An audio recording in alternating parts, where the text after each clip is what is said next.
Raka berdiri di depan gedung rusunawa tua yang besar dan suram di sore hari yang mendung.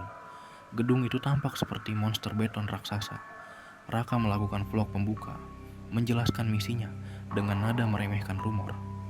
Dia masuk ke lobi yang penuh sampah dan grafiti. Sepi, hanya suara angin dan langkah kakinya yang bergema.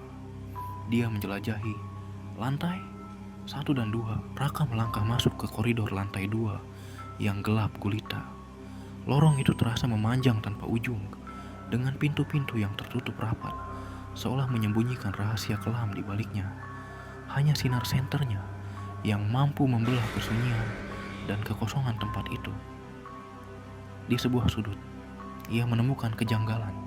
Sebuah radio antik yang sudah rusak dan berdebu mendadak menyala. Lampu indikatornya berkedip lemah, memuntahkan suara statis yang kasar. Seakan-akan benda mati itu sedang berusaha menjeritkan sesuatu. Mengabaikan firasat buruknya, Raka memutuskan untuk naik ke lantai 3. Debu tebal berterbangan memantulkan cahaya senter. Langkah kakinya terasa semakin berat, dan atmosfer di tangga itu berubah menjadi jauh lebih serius dan mencekam. Ia memasuki salah satu unit apartemen yang hancur berantakan. Namun perhatiannya tersedot pada satu dinding di ujung ruangan. Di sana, tertulis pesan yang dicoret dengan arang secara kasar dan panik berulang-ulang kali. Jangan naik, mereka lapar.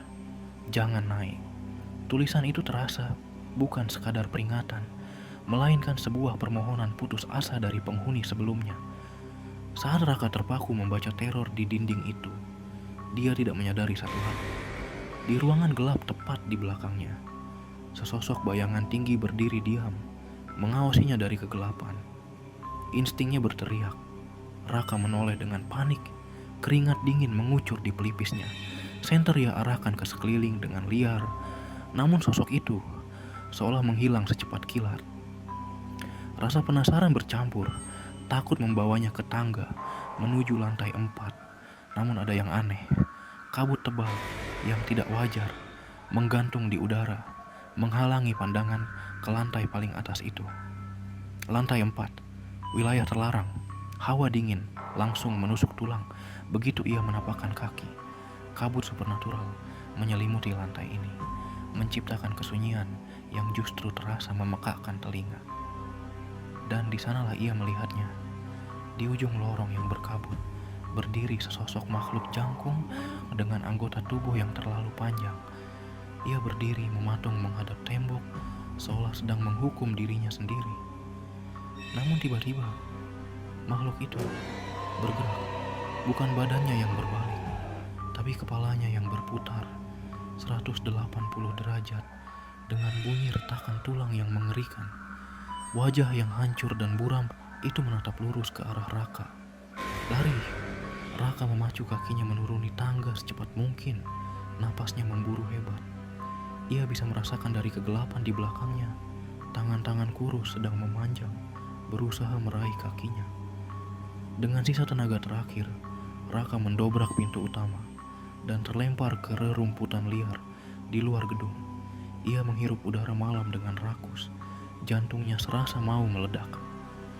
Ia terduduk lemas, menatap kembali bangunan tua yang menjulang angkuh di hadapannya. Ia selamat. Ia pikir, ia sudah berhasil lolos dari neraka itu. Raka bangkit dan berjalan menjauh, menyusuri jalan aspal di bawah satu-satunya lampu.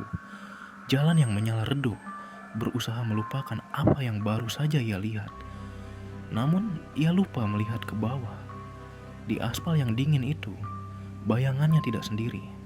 Ada bayangan kedua, lebih tinggi, lebih kurus, yang menempel erat tepat di punggung bayangannya.